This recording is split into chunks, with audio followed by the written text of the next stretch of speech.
साथियों नमस्कार, कैसे हैं आप सब लोग। मज़ामा केम छो कसा आहेस। आज एक नया चैप्टर पढ़ेंगे, एक ऐसा चैप्टर जो काफ़ी विचित्र है।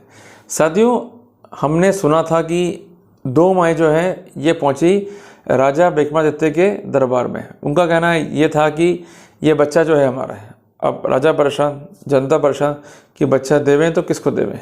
तो अल्टीमेटली राजा ने डिसीजन लिया कि बच्चे को 200 में काट दो। और कॉन्ट्रैक्ट जो है चेक किया।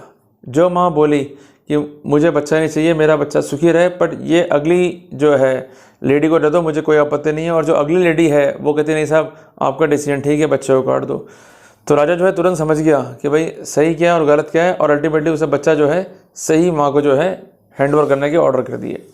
पर साथियों, आज के टाइम प्रॉब्लम ये कि हमारे पास ऐसे राजा भी नहीं है और ऐसे न्यायविद भी नहीं है। हमारे पास है इंडियन कोर्ट्स, जहाँ पर जजेस जो है तय करते हैं प्रोसीडिंग्स को as per rules and regulation. But problem ये होती है कि रूल्स एंड रेगुलेशन बने हुए तो हैं, बट मुकदमों को तय कराना और अल्टीमेटली बेनिफिट चलना, उम्र बीत जाती है, आदमी की चप्पलें जो है कोर्ट में घिस जाती हैं। तो आदमी करे तो क्या करे, बट प्रोसेस तो वही है, फॉलो तो वही करना होगा। साथियों, जो मैं आज टॉपिक लेके आया हूँ, मैंने इसको नाम दिया है विचित्र फैसला। ये मैंने इसलिए दिया है क्योंकि यहाँ पर जंग पति और विभाग की नहीं है, यहाँ पर जंग पति और दो पत्नियों की है।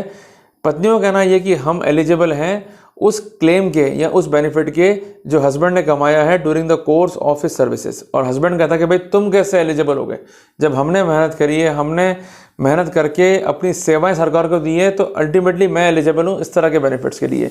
तो ये क्या कंट्रोवर्सी थी, किस तरह से मैटर सॉल्व हुआ, किस तरह से हस्बैंड पड़ा पत्नियों पे भारी, ये सब बिंदु जो है आज हम डिस्कस करेंगे। एक एक पॉइंट को जो है हम नोट डाउन करते हुए चलेंगे। क्लियर है? तो भाई सबसे पहले आप नाम नोट करो केस का नाम है सहदेव बनाम रेलवे। ठीक है जी, जब भी केस जो है तय होगा उसका नाम होगा, तो इस केस का नाम है सहदेव बनाम रेलवेज। ये तय किया है सेंट्रल एडमिनिस्ट्रेटिव ट्रिब्यूनल ने, जो कि है इलाहाबाद में। जजमेंट है 13/11/2024 का। तो बेसिक डिटेल्स जो है हमने नोट कर ली। अब यहाँ पर इसको समझना है तो आपको एक स्टोरी जो है लेके चलनी पड़ेगी। स्टोरी लेके नहीं चले तो सर दुखेगा अलग, और जजमेंट जब पढ़ने बैठोगे नेट से निकाल के तो कुछ भी पढ़ लेनी पड़ेगा। साथ ही एक व्यक्ति था मिस्टर ए, उसने ज्वाइन करा इंडियन रेलवेज़ को, अपनी नौकरी करी बहुत अच्छे से, उसकी शादी भी हो गई। शादी हो गई उसकी मिसेस बी से। डिस्प्यूट हो गया और मिसेस बी ने जो है कोर्ट में केस दाखिल कर दिया कि मेरा पति मुझे मारता है, पीटता है, मुझे जो है खर्चा भी नहीं देता है, मैं अलग रह रही हूँ, मुझे खर्चा जो है दिलाया जाए। कोर्ट ने जो है खर्चा बांध दिया, विभाग को इन्फॉर्म भी कर दिया, और विभाग ने उस ऑर्डर के बेसिस पर एक चीज़ जान ली कि जो कंसर्न व्यक्ति है उसकी वाइफ का नाम मिसेस बी है।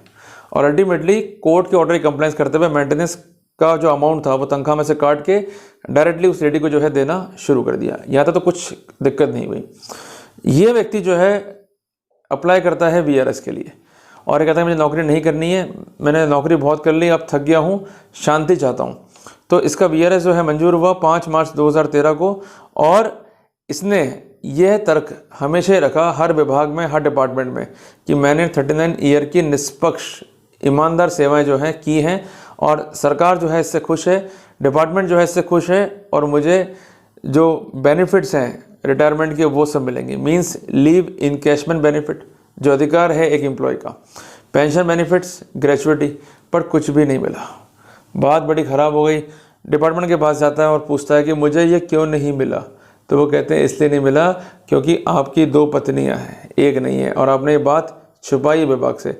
वो कहता है भाई मैंने क्या छुपाया, सब कुछ बताया तो है, everything is clear to you. वो बोलते नहीं, छुपाया आपने।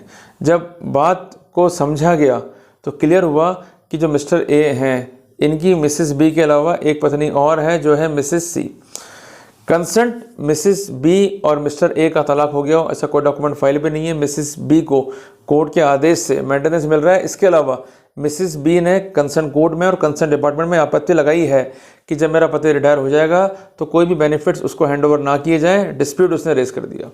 अब ये जो कंसर्न व्यक्ति है इसने भी डॉक्यूमेंट सबमिट कर दिए। ये कहता कि मेरी पत्नी जो है मिसेस बी नहीं मिसेस सी है। डिपार्टमेंट ने क्वेरी रेज कर दी कि आपकी पत्नी अगर मिसेस सी है डॉक्यूमेंट पेश कर दो, और मिसेस बी से आपका तलाक हो गया है तो डॉक्यूमेंट पेश कर दो। कोई डॉक्यूमेंट पेश नहीं हुआ और इनकी और कंसर्न विभाग की जो है लड़ाइयाँ चलती रही। अल्टीमेटली डिपार्टमेंट ने जो इनके बेनिफिट्स थे उसको विदहेल्ड कर लिया। इन्होंने ज्ञापन दिए, सबमिशंस दिए, असर नहीं हुआ डिपार्टमेंट पे। लीगल नोटिस दिया, इसका भी असर नहीं हुआ। फिर इनको केस जो है फाइल करना पड़ा। कंसर्न विभाग कहना है कि भाई हमारा डिस्प्यूट ही नहीं है, भाई हम तो खुद चाहते हैं कि इसका जो बेनिफिट है उसको रिलीज़ कर दें, हम कोई पोस्ट रिटायरमेंट बेनिफिट जो है रिलीज़ नहीं कर सकते। अल्टीमेटली ये व्यक्ति जेन्युइन नहीं है, उनका ये तर्क था।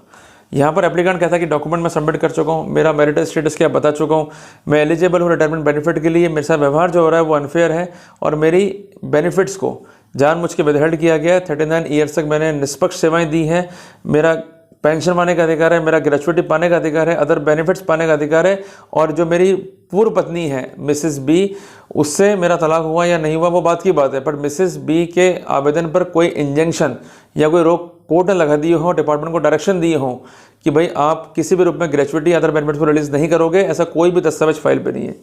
इन्होंने कुछ जजमेंट्स पे जो है रिलाई किया। क्या जजमेंट्स है वो? महेश सोनी बनाम स्टेट ऑफ राजस्थान, जजमेंट है 6 मार्च 24 का, जिसमें स्पष्ट है कि अगर केस पेंडिंग है या सिविल सूट पेंडिंग है और डिस्प्यूट है गंभीर प्रकृति का भी, तो वहाँ पर पेंशन के बेनिफिट्स को विदहेल्ड नहीं कर सकते। ऐसा कर रहे हैं तो ये एक्शन आर्बिट्री है और इनलीगल है। कोर्ट ने स्पष्ट किया, looking to the fact and circumstances, pension benefit को विदहेल्ड करना अपने आप में गलत है, खासकर तब जहाँ डिस्प्यूट जो है मैरिटल स्टेटस को लेकर है। दूसरी बात, जो कंसर्न रिस्पोंडेंट है वो स्पष्ट नहीं कर पा रहा कि जो पहली पत्नी है वो एग्जिस्ट करती है या नहीं करती है। कोर्ट ने डायरेक्शन दी है, इन्होंने उसको बुलवाने के प्रयास किए पर वो टर्न अप नहीं हुई, तो हमको पता ही नहीं कि जिंदा है भी या नहीं है। तीसरी इंपॉर्टेंट बात है कि स्टेट ऑफ झारखंड बनाम जितेंद्र कुमार श्रीवास्तव, जजमेंट है वर्ष 2013 का, ऑनरेबल सुप्रीम कोर्ट का। ये साइट कैसे हुआ है? 2013 वॉल्यूम 2 SCC पेज 210, जिसमें स्पष्ट है कि पेंशन जो है अधिकार है, इसको विदहेल्ड नहीं कर सकते। देवकी नंदन बनाम स्टेट ऑफ बिहार, जजमेंट है वर्ष 1971 वॉल्यूम 2 SCC पेज 330, इसमें भी यही है कि पेंशन अधिकार है। During pendency of court case pension अधिकार को ग्रेचुइटी के अधिकार को विदहेल्ड नहीं कर सकते। इसके अलावा जजमेंट है ललिता कुमारी जैन का बनाम स्टेट ऑफ राजस्थान का, PK प्रधान का बनाम स्टेट ऑफ सिक्किम का, जजमेंट ये सुप्रीम कोर्ट का है, और जजमेंट जो ललित कुमार जैन का है राजस्थान हाई कोर्ट का है। और एक है साउ शीला बनाम एडमिनिस्ट्रेटिव ऑफिसर, जजमेंट जो है बॉम्बे हाई कोर्ट का है। तो इन सब स्थितियों को देखते हुए कोर्ट ने जो है जो इम्पियन ऑर्डर से उसको सेटिस्फाइड करते हुए डायरेक्शन दिए डिपार्टमेंट को कि आप इनकी पेंशन को जो है या ग्रेचुइटी को या अदर बेनिफिट्स को रिलीज़ करोगे, और उनके आवेदन में विचार करते हुए ये एक एक्शन जो है एज सुन एज पॉसिबल जो है लोगे। तो ये फैसला जो है हमें सिखाता है 5 इंपॉर्टेंट बातें। सबसे पहली बात कि जो बेनिफिट ऑफ ग्रेचुइटी है उसको विदहेल्ड नहीं कर सकते जहाँ डिस्प्यूट बहुत मामूली है।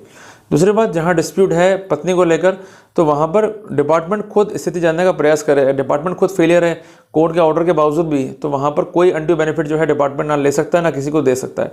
तीसरी बात, जब भी डिस्प्यूट हो तो वहाँ पर ज्ञापन, जिसको हम कहते हैं रिप्रेजेंटेशन, एक अच्छा हथियार है। चौथी बात, उसके बाद आप नोटिस दीजिए वकील का, और पांचवी बात, उसके बाद आप केस फाइल कीजिए। और जो जजमेंट मैंने कोट किए हैं आपको साइड करके बताए हैं, they are much more helpful, much more beneficial to you. तो आप इन जजमेंट्स पर रिलाई करके अपने केस को स्टेबल करें और आर्ग्यू करें, definitely we will get success. तो जल्दी मिलते हैं एक नए टॉपिक के साथ। टिल देन, जय हिंद, जय भारत।